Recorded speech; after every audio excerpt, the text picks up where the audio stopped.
8th question of exercise 2.1 last sum இது இதுலேயுமே பார்த்தீங்கன்னா f dash x கொடுத்துட்டு f of x உடைய ஒரு வேல்யூ கொடுத்துட்டு what is actually f of x என்ன ஃபங்க்ஷன் அது எந்த ஃபங்க்ஷனை டிஃப்ரென்ஷியேட் பண்ணால் 8x³ minus 2x வரும்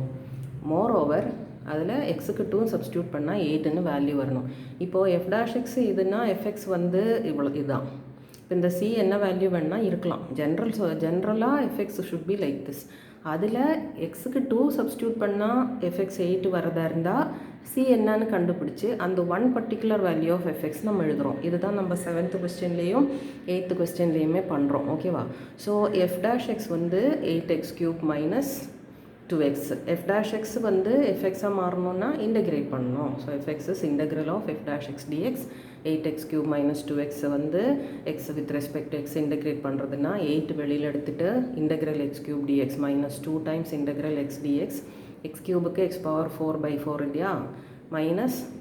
ஸோ 8ம் 4ம் கேன்சல் ஆகிட்டு அங்கே 2ன்னு வரும் 2 இன்ட்டு எக்ஸுக்கு x²/2 ஸோ 2 கேன்சல் ஆகும் so 2x power 4 minus x² plus c வருது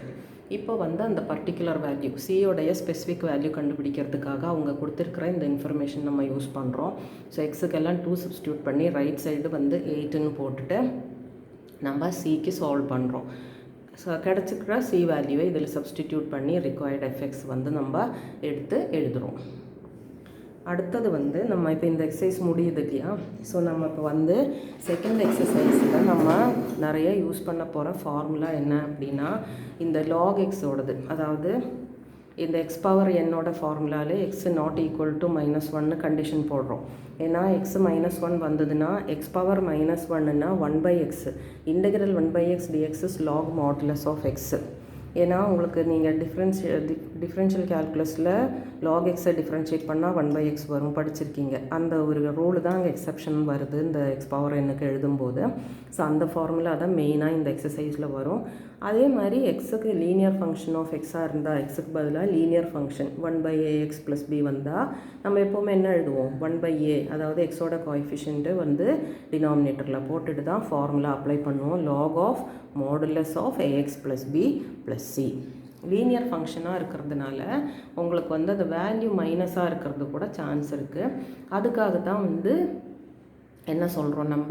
மாடுலஸ் போடணும் அப்படின்னு சொல்கிறோம் ஓகேவா so 1/a lock modulus ax + b + c இப்போ வந்து நம்ம எக்ஸசைஸ் 2.2ல் ஃபஸ்ட்டு சம் மட்டும் இங்கே போட்டிருக்கேன் ஸோ இங்கே வந்து √2x ரூட் வந்து ஃபுல்லாக எல்லா டேர்முக்கும் இருக்குன்னு -1/√2x த ஹோல் ஸ்கொயர் இது ஹோல் ஸ்கொயர் நம்ம அப்ளை பண்ணாமல் இது பண்ண முடியாது இப்போது ax + b ஹோல் ஸ்கொயராக இருந்தால் அந்த ax + b power n formula நம்ம யூஸ் பண்ணுவோம் இங்கே ax + b எல்லாம் கிடையாது பாருங்கள் எக்ஸுக்கெல்லாம் ரேடிக்கல் பவர்ஸ் ஸோ இதை வந்து முதல்ல a - b whole square formula வச்சு எக்ஸ்பேண்ட் பண்ணி தான் நம்ம பண்ணணும் √2xோட whole square 2x -2ab term வந்து 2 × √2x × 1/√2xனா √2x கேன்சல் ஆகி மிடில் டேர்ம் இப்படி தான் வரும் x - 1/x ஹோல் ஸ்கொயருக்கு மிடில் டேர்ம் எப்போவுமே 2 தானே ப்ளஸ் 1/2xோட ஹோல் ஸ்கொயர்னால் 1/2x வரும் ஸோ இதையெல்லாம் இப்போ இன்டகிரேட் பண்ணுறோம் 2xக்கு 2 times integral x dx minus இது 2 × இன்டகிரல் dx ப்ளஸ் ஹாஃப் வெளியில் எடுத்துகிட்டு integral 1/x dx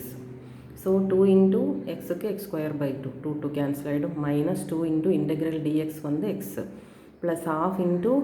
1/xக்கு log modulus of x plus c போடணும் அவ்வளோதான்